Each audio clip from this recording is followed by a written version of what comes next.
Cup of coffee still steaming, staring back at me and it's blacker than the night, ayy. I'm awake but still sleeping. I keep telling myself I'll be alright. Hey, what's up, Riches and Richettes? Thank you for clicking on the video. You probably noticed a trend on this channel is when I'm pressed for time, I'll just stay here and work out just because it saves me at least like 40 minutes between driving to the gym and back. So that's what we're gonna do today.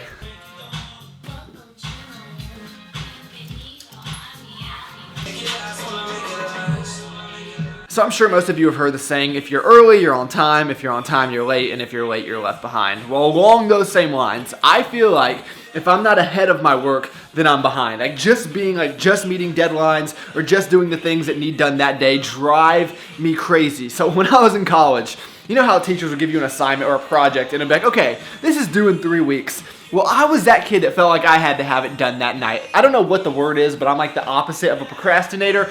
And I say all that to say is I got so much stuff to get done. I gotta get videos scheduled for next week. I got some stuff I need to get done with my real job. I'm just all over the place.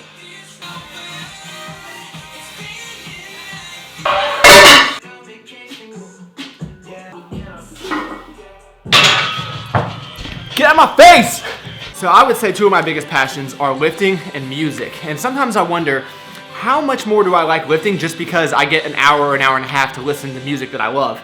Obviously, I do love the action of just lifting weights and getting stronger, but man. So I have owned a house for over a year now, and overall, I really do like it. I like the sense of ownership. But you know what I really like? I like to work a lot.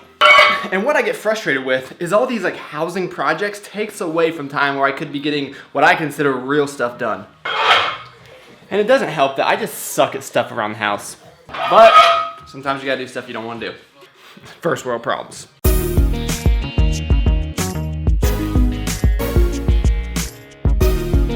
Okay, so on today's agenda, I gotta finish up with this edit, probably take me another hour or so. I gotta go outside, do all types of fun yard work and stuff you guys don't care about. Then probably go out for the evening, get some good food in. And one of the most common questions on this channel is how did I develop a good relationship with food? And it especially comes up during my cheat day videos. A lot of people will ask, well, how did you get comfortable going out, eating foods that you don't know the macros or will go over your macros, and you're still okay doing that? And really, when you watch these videos, you can probably see that when I do all this stuff, there's really not that many negative consequences that I face. And I think one of the biggest eye-openers for me since starting this channel is how many people do not have that kind of relationship with food where they cannot allow themselves to go out and enjoy a night without feeling extremely guilty, or they just won't do it. They will not go anywhere unless they can bring their food with them, or all that will be on their mind is food.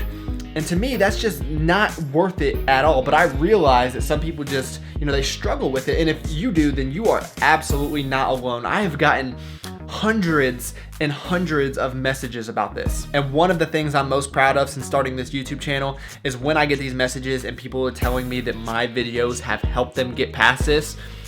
I'm glad that it helps you, but that means more to me than it probably helps you, because the fact that I'm doing some kind of good with this YouTube channel is amazing to me. And I know it's not as easy as just saying, hey, go out, enjoy life. It's not that serious, even though that's what I preach in a lot of videos.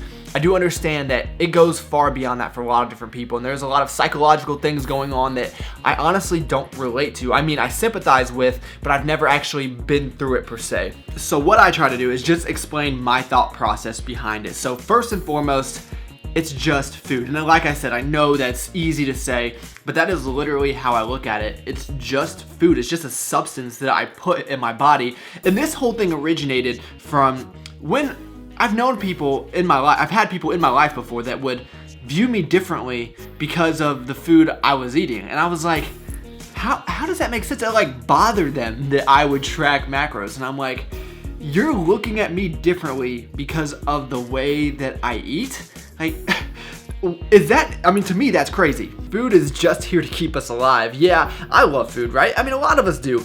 But I don't love food like I'm gonna love my child or I love my family. It's nothing like that. I don't obsess over it. And the reason for that is there's just so many more things in life that are more important, in my opinion, to worry about. And I did this video a long time ago, and some OG subscribers still bring this up to me. And I think I titled it Memories Over Macros. When I talk about making memories are so much more important than counting your food and hitting your macros. And even if I was going out for a night and I knew that there was no way I was gonna hit my macros for the night. I wasn't gonna let it bother me because I'm more focused on creating memories and living a life that I am going to enjoy. And from my viewpoint, it's really all just about being happy. I'm a selfish person. I want to be happy, and restricting myself from these types of social situations or not allowing myself to go off of my diet every once in a while would not make me happy. But the reason I love this lifestyle is because I have found you can have both. If you just take a moderate approach the majority of the time, you can reach your physique goals, you can reach your strength goals,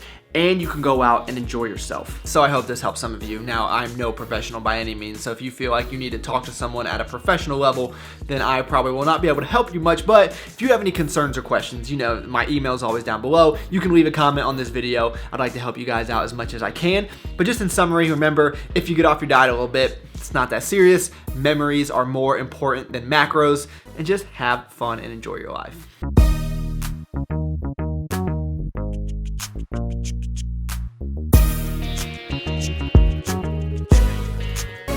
So since I know that tonight my food decisions are going to be subpar best, what I'm doing is just getting in some fruit, some protein. This is high volume. It'll keep me full until tonight.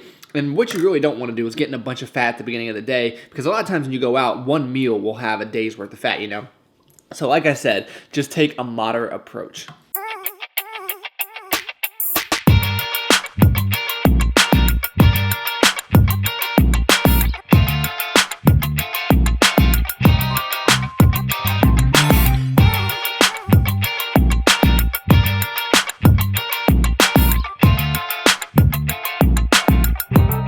And right back to where we started, but I'm gonna make this quick because I am exhausted, and I feel like all I've done this entire video is just sit here and run my mouth, which I know gets extremely boring, so I apologize, but I did want to get the message out there.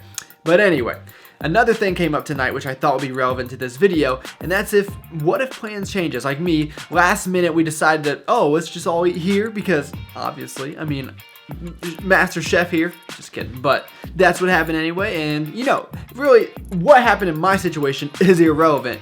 I'm trying to tell you guys that you can't plan everything out, and guess what, you can go and just go out, go with the flow, and it will be fine. They call it flexible dieting for a reason, right?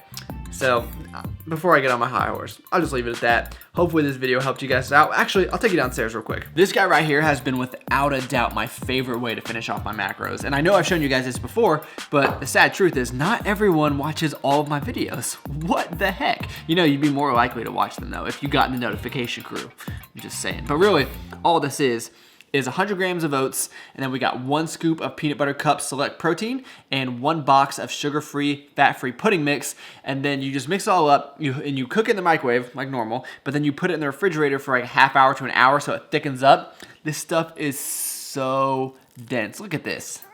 It is just so good. I love it. So even though I didn't eat like a complete idiot today like I thought I was going to, that's okay because I get to end the night with something like this, so I'm still happy. Anyway, thank you for taking the time out of your day to watch this video. That really does mean a lot to me. You guys could have been doing anything. You chose to spend a few minutes with me. That's pretty awesome. Please give this video a like if you enjoyed it. That really does help me out a lot. And I look forward to talking to you guys next time.